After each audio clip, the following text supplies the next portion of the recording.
শান্তিতে উৎসব না হলে ভোটের কি প্রয়োজন? এ গুরুত্বপূর্ণ প্রশ্ন উঠল রামনবমী অশান্তি মামলায়। এমনই পর্যবেক্ষণ হাইকোর্টের। বহরমপুরের ভোট পিছিয়ে দিতে বলবো কমিশনকে, এমনই মন্তব্য করলেন প্রধান বিচারপতি টি.এস. শিবজ্ঞানম। রামনবমীর দিন অশান্তি বাধে, আপনারা জানেন বহরমপুর লোকসভা কেন্দ্রে বলা ভালো, অন্তর্গত রেজিনগর বলে একটি জায়গায়।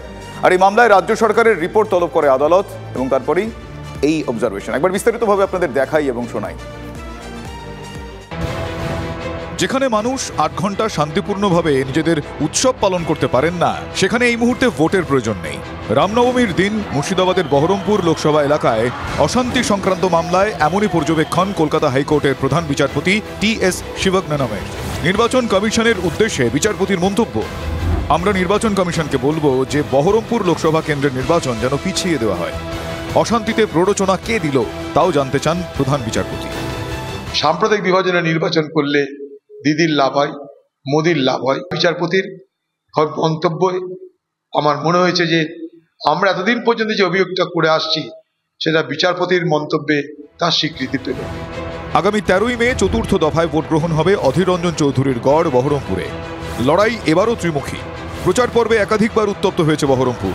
তারই মধ্যে গত 17ই এপ্রিল রামনবমীর দিন অশান্তি বাধে বহরমপুর লোকসভা কেন্দ্রের অন্তর্গত রেজিনগরে।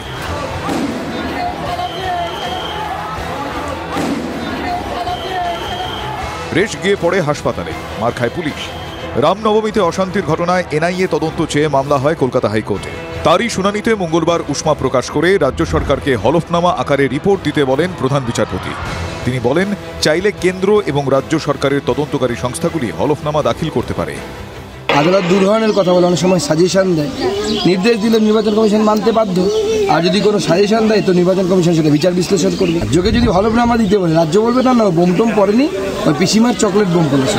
পরিকল্পিতভাবে প্ররোচনা দিয়ে একটি অংশ এই গণ্ডগোলটা করেছিল, যারা আমাদের রাজনৈতিকভাবে প্রতিপক্ষ। অবাঞ্ছিত ঘটনা, সরকার প্রশাসন দ্রুত ব্যবস্থা নিয়েছেন।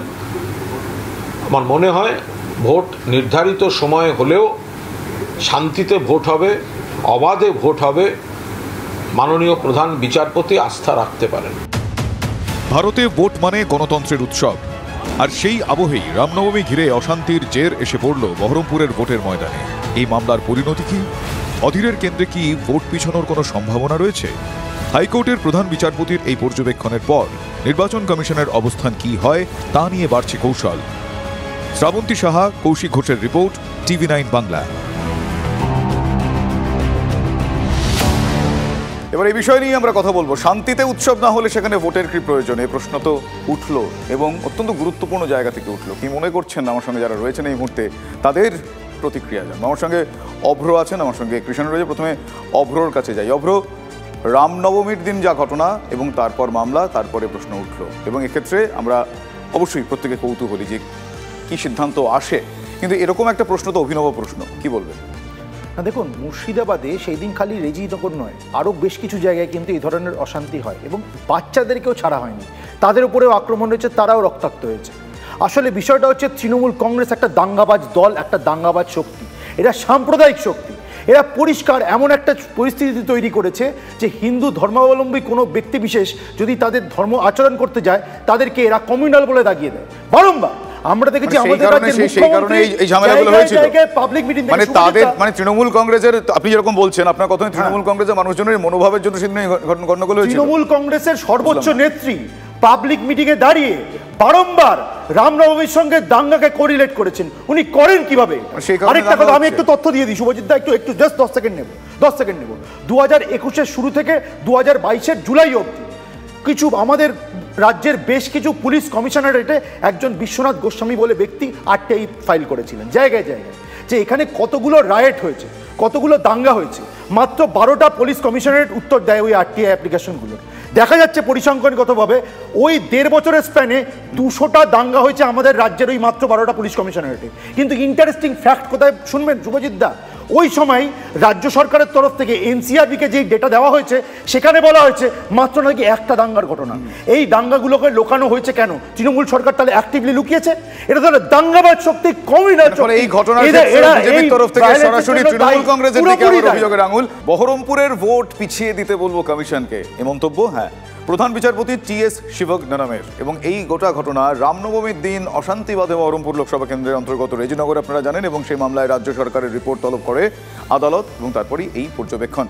আমি কিছুক্ষণ আগে অভ্রর সঙ্গে কথা বলছিলাম, অভ্র বললেন এবং এই গোটা ঘটনায় অভ্র সরাসরি অভিযোগের আঙুল তুলছেন তৃণমূল কংগ্রেসের দিকে। কিন্তু তৃণমূল কংগ্রেসের প্রতিনিধি তিনি কি ভাবছেন, কৃষাণু কি ভাবছেন, কৃষাণুর কাছে জানতে। কৃষাণু, এই ঘটনায়ও বিজেপির তরফ থেকে আপনাদেরকে দাঙ্গাবাজ বলে আখ্যা দিলেন এইমাত্র আমার স্টুডিওতে বসে দাঁড়িয়ে।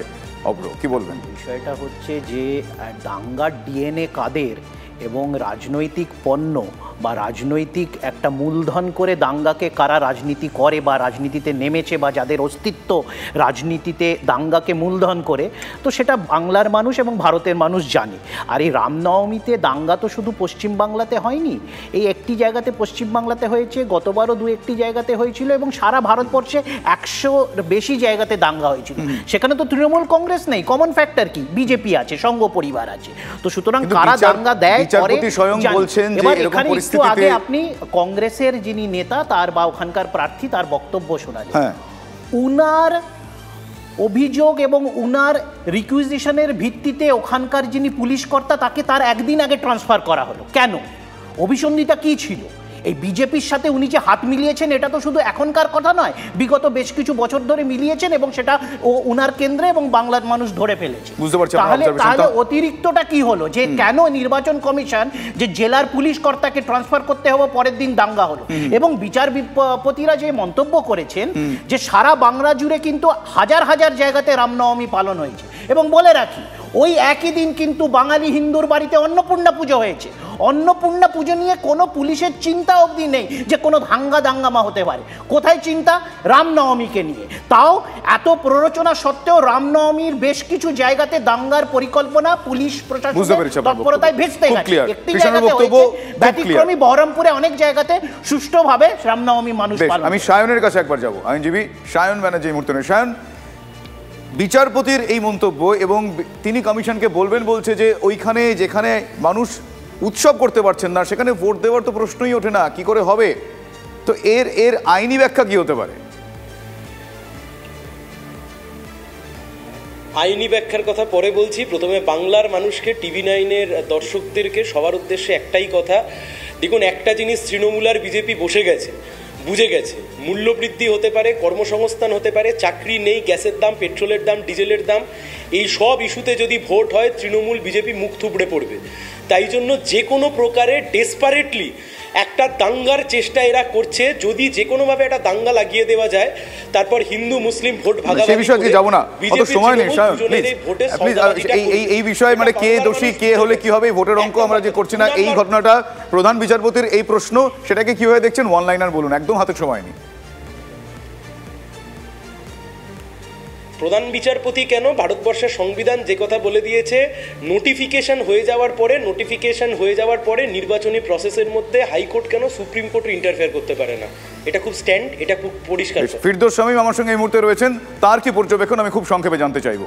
শামীম সাহেব, দেখুন, আজকে এই প্রধান বিচারপতির এই মন্তব্য যে রাজ্যের পরিস্থিতি সম্পর্কে আমাদের ওয়াকিবহাল করছে। দুর্ভাগ্য হলো এই রাজ্যের এই পরিস্থিতিটা তৈরি করলো কে?